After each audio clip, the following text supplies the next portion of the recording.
Today, let's talk about guinea fowl gender identity. Let's get into it. There we go.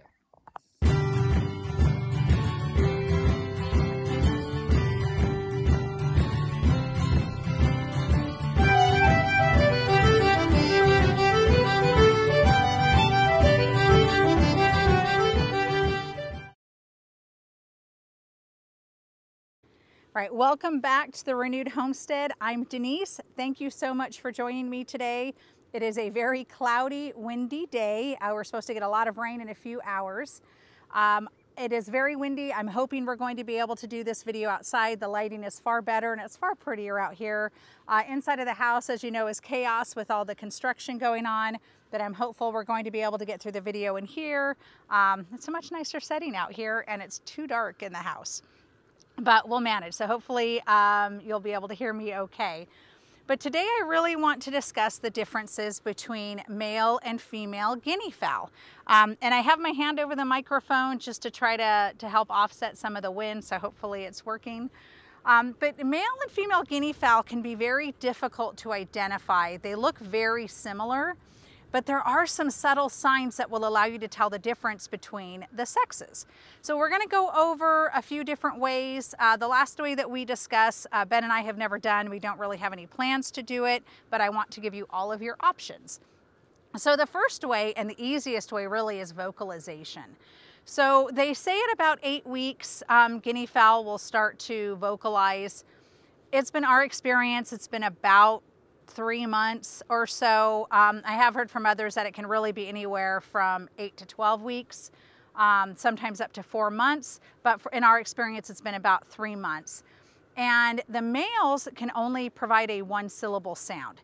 And it sounds like a clicking noise, almost like a machine gun when they really get going is the best way I can describe it.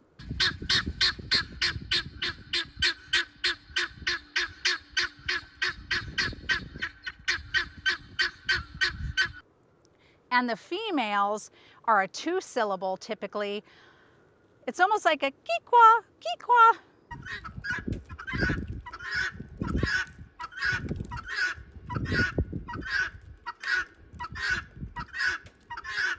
So that's the easiest way to identify. Now you do have to wait till they are a little bit older, like I said, anywhere from 8 to 12 weeks typically, before they will make those vocalizations, but that's a really easy way to tell.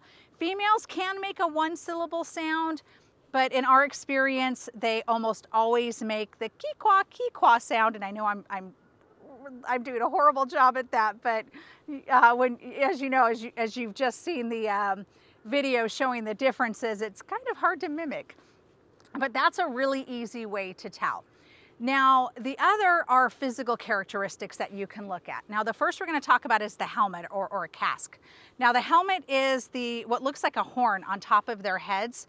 Now, those can look similar as well, but if you look closely, you'll find that the male helmet is typically darker. It's going to be fuller. It's going to be oblong. The female's helmet is typically a little bit shorter. It's a little pointier, and it's typically pointed towards the back. So that's a way that you can tell with the helmet. Another simple way are the wattles, and the wattles are what you see hanging down off of their beak. Now, typically on the males, the wattles are going to be a bright red. And I'm hoping that this wind is not too bad. Give me a second as we wait for this wind to go through. Shook the camera. They're telling us to expect 50-mile-an-hour wind gusts with this storm.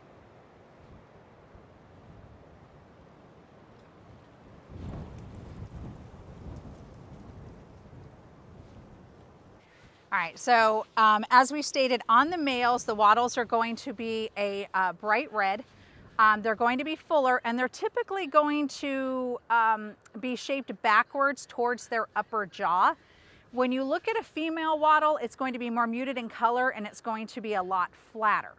Now, another way you can tell is to look at the nose. Now, the nose on a male guinea is wider than a female's. So just some very simple characteristics that you can tell. Look at the helmet, look at the wattles, look at the nose. The nose is a little wider on a male. Now, another way you can tell is to actually look at their vent. This is something that I'm not comfortable with. I've never been shown how to do it. I might be more comfortable if I had a professional show me or somebody that was experienced, but I have heard that you can do some damage if you do things improperly. So we don't want to risk our birds' health. So for now, we're going to worry about doing the physical characteristics and the vocalizations to really tell them apart. And for us, you know, and I know a lot of people want to sex them because they want to know what's a female, what's a male. For us, if we have too many males, we'll probably end up just processing them. Guineas are really great for meat. A lot of people don't understand that, but their meat is similar to a chicken. We've never had it. We're actually getting ready to process a couple of our guineas to try it, but we've talked to a lot of people that have had guinea fowl meat, and they say it's really good. It's a white meat like chicken. But guineas are loud. And I know if you've all have experienced our videos, you can hear, I'm sure you could even hear them in the background right now. So they are a louder bird, so I would not recommend guineas for areas that have, you know, like close neighbors, or if you have neighbors that don't want livestock or don't like loud birds. But guinea fowl are really great to have on the homestead. They are great for tick control, especially, pest control, especially getting rid of ticks. Another thing they're really good at is predators, warning about predators. Now, I don't think Ben has actually told you this story, but guineas are always loud. But when there is a predator, they get very loud, and it's a really urgent cry, and you'll hear all of them going off. And it's a different kind of cry. And unfortunately, I don't have an example to show you on our homestead, because typically when they make that noise, we don't worry about getting a recording of it. We're just running out to see what's happening. But they were making this racket, and Ben ran out, and there was actually a hawk in the barn. And the barn is where we have the guineas and some of our chickens. So we knew immediately that there was a problem. We were able to go out. We were able to get the hawk out of there. And Ben actually tried to get video of the hawk, but it got out before he was able to. And when our turkey was actually being harassed, our male turkey was being harassed by wild turkeys, the guineas actually chased the wild turkeys off and stopped them from harassing our turkey, our Narragansett turkey. Narragansett, I believe is how it's pronounced. So they're really great to have on the homestead for warning when there's predators. They're great for pest control, and they're good for meat. So if you're able to, I would absolutely recommend considering them for your homestead. We have actually noticed a huge difference in bugs, bad bugs on our homestead. And they're also great for the garden.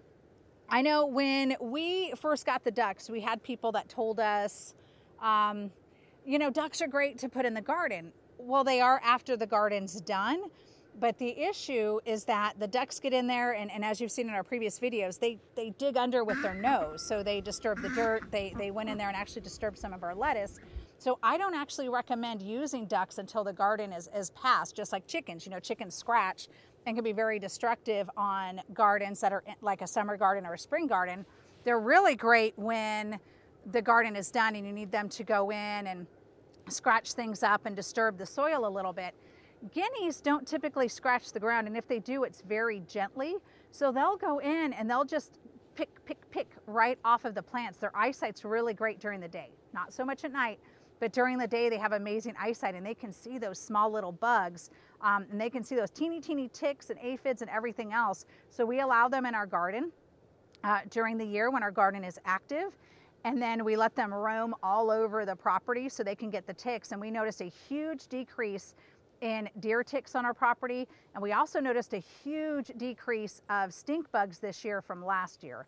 So just, you know, some reasons why you might want to get guineas. All right, one point I almost forgot to make. Sorry about that, y'all. Be careful when you have a male guinea that is in with your chickens. Especially when you give them treats or feed them. They're okay until that point, but male guineas can be jerks, and they will actually throw everybody else out of the way. They will actually chase them off.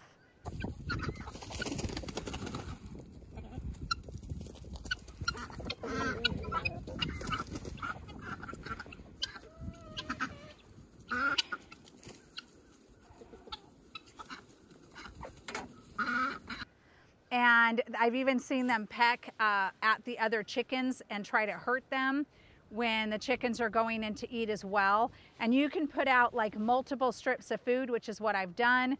The male guinea will go to each of those strips of food and actually chase off the chickens and the other birds.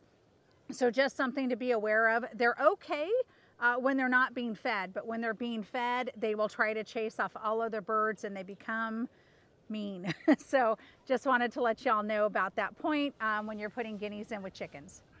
Thanks.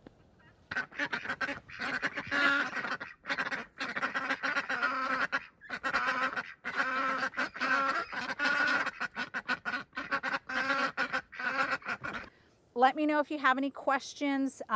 Let me know if you knew how to sex a guinea. It's really interesting. Like I said, they look very similar, but if you pay close attention, you can absolutely tell the difference. So thank you so much for joining me. I hope you all have a wonderful rest of your week and a wonderful weekend. Again, post some comments. Let me know if you have any questions, or let me know if you have guineas or if you've had guineas, what your experience has been.